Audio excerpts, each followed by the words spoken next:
Okay, so this topic really got us going, a topic that for you to chew on at the dinner table tonight. God, does he exist?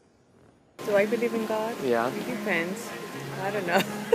That's a debate I'm having with my mother right now, so. I'd rather not talk about it. That's kind of my thing. I don't like broccoli. You don't know or you do not? No, I do not believe in God. Oh. Not particularly. I don't know. I don't really know what I believe. I believe in the concept of God, but not in God in the traditional sense. God is whatever.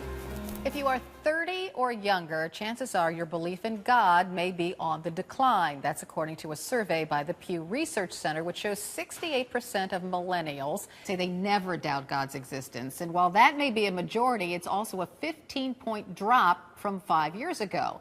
Pew says more millennials are expressing doubts about God than at any time in history, 30%. Millennials, or young adults born between 1981 and 1997, may be the least religious U.S. generation in the last 60 years. We were able to look at teens all the way back to the 1960s and compare them to what they look like now, and we found that there's been a really big decline in religious involvement and interest among American teenagers. So 2 to 3 times as many don't affiliate with a religion. About twice as many say they never attend religious services, and about 75% more say that religion is not at all important in their lives. 75% more than there used to be back in the previous generation.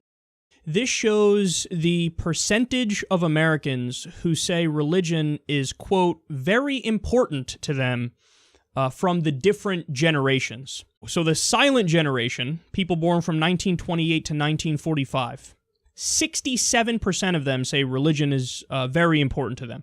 Then you have baby boomers from 1946 to 1964, they were born, 59%, so a little bit lower.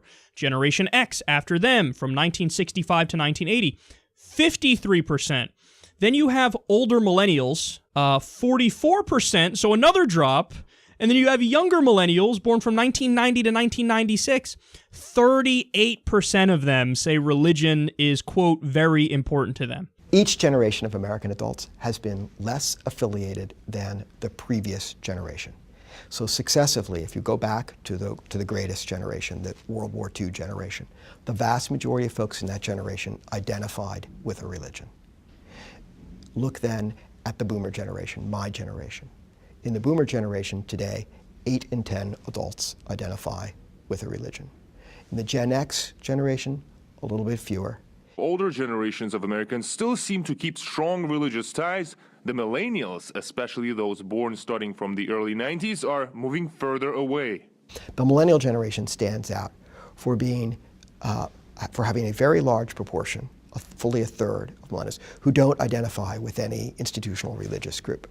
And that, in turn, is associated with more liberal political views. And so it could be that the millennial generation, as it occupies a bigger and bigger share of the American public, will drive, to some extent, politics in that direction.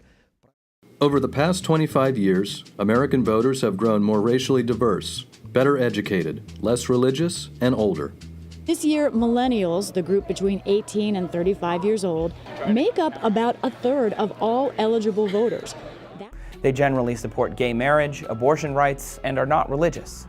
How do you describe yourself politically? Liberal, conservative, something else? No, I'm more liberal. I think liberal.